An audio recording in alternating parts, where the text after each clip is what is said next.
ஆண்டவரும் இரட்சகருமாகிய இயேசு கிறிஸ்துவ நாமத்தில் உங்களுக்கு அன்பின் வாழ்த்துக்கள். இன்றைய செய்தியினுடைய தலைப்பு பெலன் கொள். ஏசாயா 40:29 முதல் 31 வசனங்கள் வரை. அதில் 29வது வசனத்தை வாக்குத்தத்த வார்த்தையை நாம் வாசிப்போம். சோர்ந்து போகிறவனுக்கு அவர் பெலன் கொடுத்து சத்துவம் இல்லாதவனுக்கு சத்துவத்தை பெருக பண்ணுகிறார். நம்முடைய ஆவிக்குரிய வாழ்க்கையில் நாம் அநேக சூழ்நிலைகள் கண்டு சோர்ந்து போகிறோம்.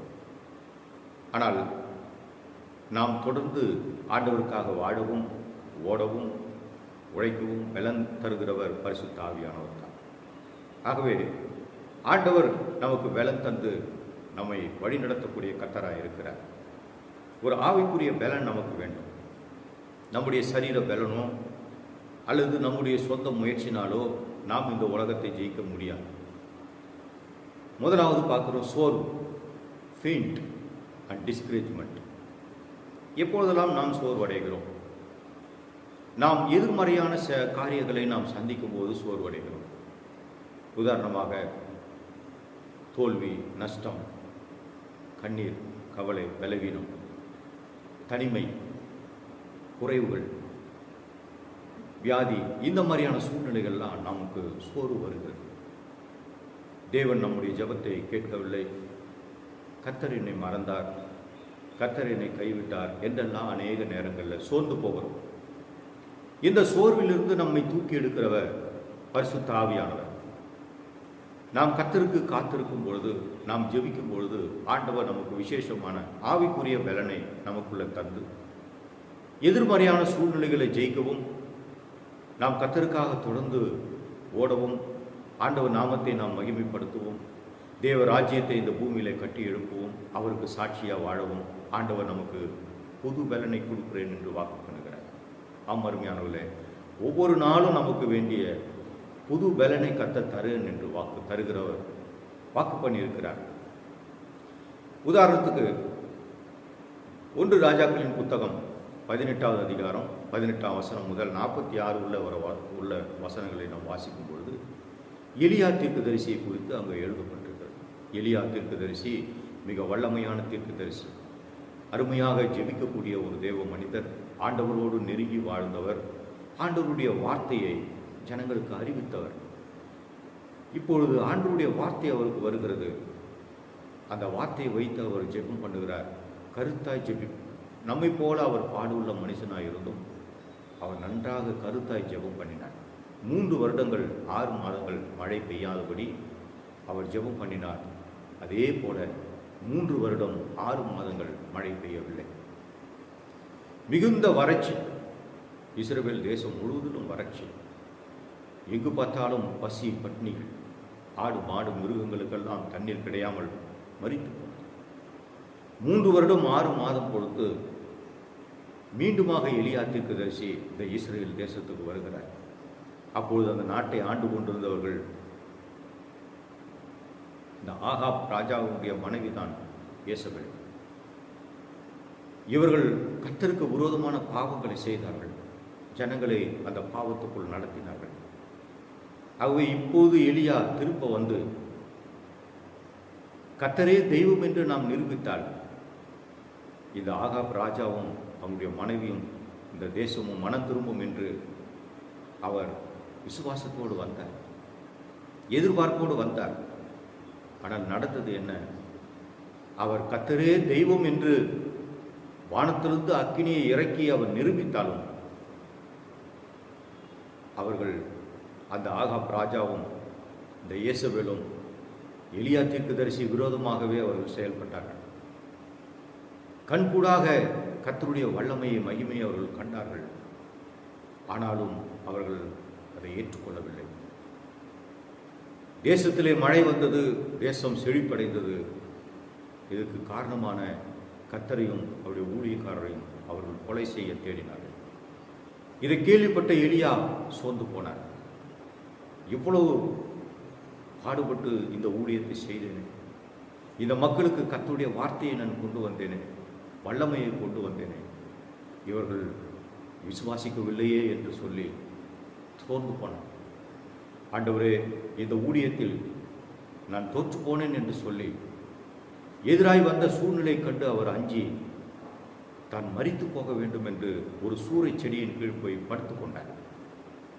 அருமையான தேவ பிள்ளைகளை, இன்றைக்கு அநேக சூழ்நிலைகள், நமக்கு விரோதமான அநேக சூழ்நிலைகள் நம்மை சோர்வுற பண்ணி ஜெபிக்க முடியாதபடி, கர்த்தரை துதிக்க முடியாதபடி, ஆராதனைக்கு வர முடியாதபடி தடை செய்கிறதை பார்க்கிறோம். ஆனால் ஆண்டவருடைய சமூகத்திலே நம்மை அர்ப்பணிக்க வேண்டும். இப்படி சோர்ந்து போன எலியாவை கர்த்தர் தம்முடைய தூதனை கொண்டு பலப்படுத்தினார். இப்பொழுது ஆண்டவர், எலியாவே, நீ செய்ய வேண்டிய வேலைகள் இன்னும் அதிகமாக இருக்கிறது, நீ போக வேண்டிய தூரம் வெகு தூரம் என்று சொல்லி அந்த ஊழியத்தை நிறைவேற்ற கர்த்தர் ஒரு புது பலனால் அவரை நிரப்பினார். அருமையான தேவ பிள்ளைகளே, அவர் எழும்பி செயல்பட ஆரம்பித்தார். கர்த்தருக்காக எழும்பி செயல்பட்டார். அவர் ஸ்தானத்திலே ஒரு தீர்க்கதரிசியை, இந்த தேசத்துக்குரிய ஆளக்கூடிய ராஜாவை அபிஷேகம் பண்ணினார். அருமையான தேவ பிள்ளைகளே, கர்த்தர் பெரிய காரியங்களை செய்வார். ஆண்டவருடைய நாமம் மகிமைப்படுவதாக. அப்போ மனசோர்விலே நாம் முடங்கிவிடக்கூடாது. மனசோர்வு மனிதனையும் கீழே தள்ளிவிட்டதை பார்க்கிறோம். ஆனால் நம் மனசோர்விலிருந்து எழும்ப கர்த்தர் முகத்தை நாம் தேட வேண்டும். ஆண்டவருடைய வார்த்தைக்கு நாம் கீழ்ப்படிய வேண்டும். பரிசுத்த ஆவியானுடைய வல்லமையால் நாம் நிரப்பப்பட வேண்டும். அப்பொழுது நிச்சயமாக கர்த்தர் எதிர் சூழ்நிலைகளை நீங்கள் மேற்கொள்ளவும், ஜெயிக்கவும், நீங்கள் தொடர்ந்து கர்த்தருக்காக ஓடவும் ஆண்டவர் உங்களை பலப்படுத்துவாராக. ஆகவே நீங்கள் ஜெபம் பண்ணுங்கள். பரிசுத்த பவுல் கர்த்தருக்காக அதிகமாக ஊழியம் செய்த ஒரு தேவ மனிதர். அவர் சந்தித்த எதிர்ப்புகள், போராட்டங்கள், பாடுகள், துன்பங்களிலே அவர் கர்த்தருக்காக வாழ்ந்து ஓட்டத்தை ஜெயித்துடன் முடித்தார்.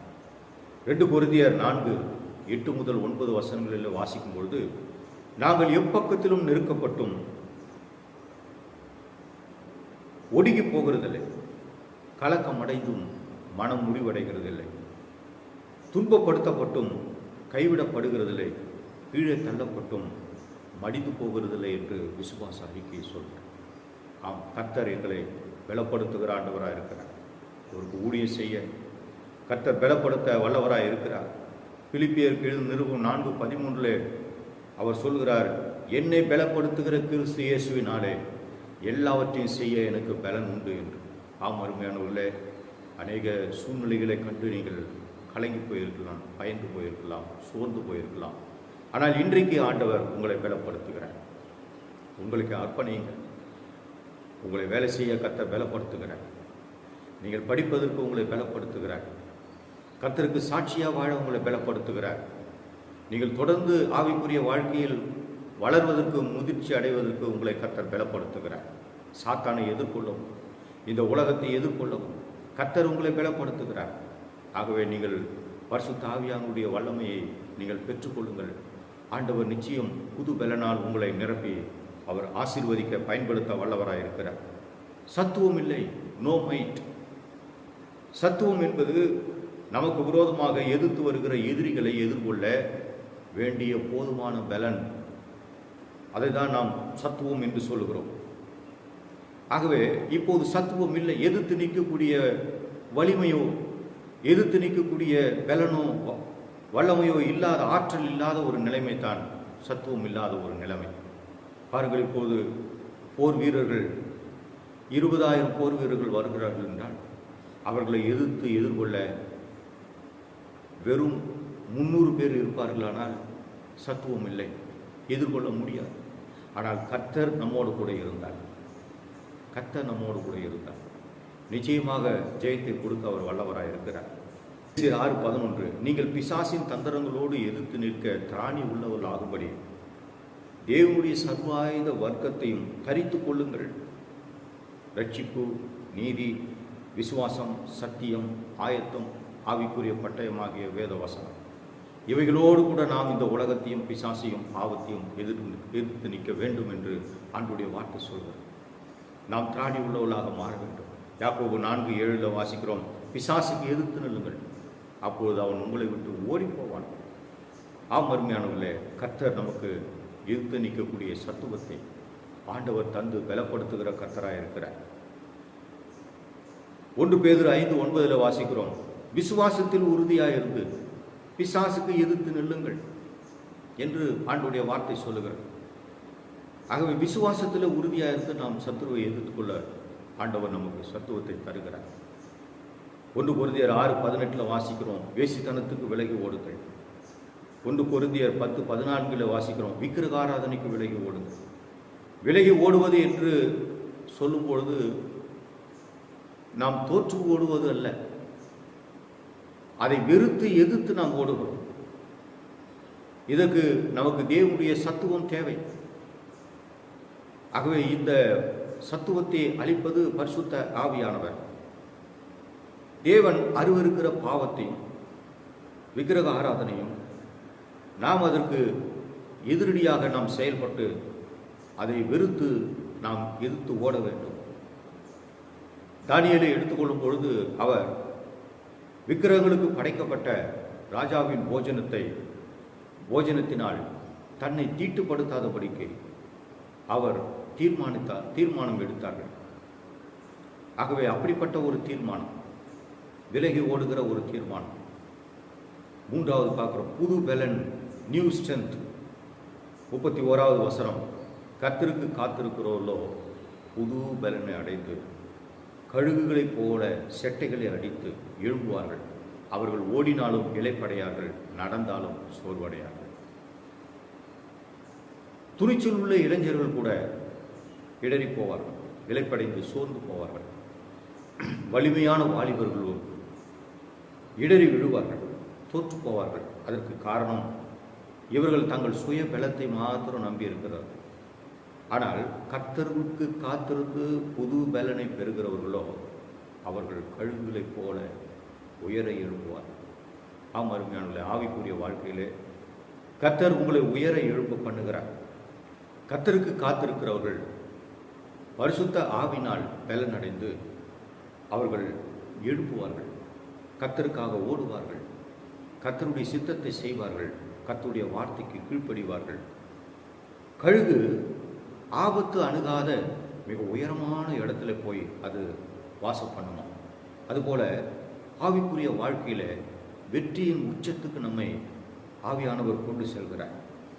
ஆகவே ஓட்டத்தை ஜெயத்துடன் முடிக்கவும் விசுவாசத்தை காத்து கொண்டேன் என்று பவுல் சொல்வது போல இந்த கடைசி நாட்களிலே நாம் ஆண்டவருடைய புது பலனை பெற்று நாம் கர்த்தருக்காக உயர எழும்ப ஆண்டவர் உதவி செய்வாராக. நான் ஜெபித்து நாளாகிவிட்டது, என் மேலிருந்த அபிஷேகம் போய்விட்டது, எனக்கு பலன் இல்லை, வல்லமை இல்லை என்று புலம்புகிற அருமையான தேவ பிள்ளையே, இன்றைக்கு உங்களை ஆண்டவருடைய கரத்தில் ஒப்பு கொடுங்கள். பரிசுத்த ஆவியானவர் உங்களை நிரப்புகிறார். நீங்கள் நிரப்பப்படுவீர்களானால் புது பலனை நீங்கள் பெறுவீர்கள். சத்துவத்தை கர்த்தர் உங்களுக்குள்ள பெருக்க பண்ணுவார். நீங்கள் இந்த உலகத்தையும் பிசாசையும் எதிர்த்து வெற்றி பெறவும், சோதனைகளை மேற்கொள்ளவும், சோர்வுகளை மேற்கொள்ளவும், சாத்தானை மேற்கொள்ளவும் கர்த்தர் உங்களுக்கு பலனை தருவாராக. ஆகவே இந்த புதிய மாதத்திலே கர்த்தர் உங்களுக்கு பலன் தந்து உங்களை ஆசீர்வதித்து நடத்துவாராக. ஜெபம் பண்ணுவோம். பரலோக பிதாவே, பரிசுத்த தகப்பனே, இந்த அருமையான நல்ல புதிய மாதத்துக்காக நாங்கள் நன்றி செலுத்துகிறோம். இந்த முதல் நாளிலே உங்களுடைய வாக்கு தத்தத்தை நினைத்து நாங்கள் நன்றி சொல்லுகிறோம். ராஜா கர்த்தாவே, நீர் பலவீனனை பலவானாய் மாற்றுகிறவர், சத்துவம் இல்லாதவர்களுக்கு சத்துவத்தை பெருக பண்ணுகிறவர். உங்களுடைய வசனத்தை கேட்ட உங்களுடைய பிள்ளைகளை இந்த புதிய மாதத்திலே உங்களுடைய புது பலனால் நிரப்பி, ஆண்டவரே, நீர் அவர்கள் ஆண்டவருக்காக வாழ, கர்த்தருக்காக ஓட, உழைக்க, ஊழியம் செய்ய, உங்களுடைய நாமத்தை மகிமைப்படுத்த கர்த்தர் பலப்படுத்துவீராக. ஒவ்வொரு நாளும் நீர் அவர்களுக்கு துணையாக இருந்து ஆசீர்வதியும் ஆண்டவரே. இயேசுவின் நாமத்தில் பிதாவே, ஆமென். God bless you. கர்த்தர் உங்களை ஆசீர்வதிப்பாராக.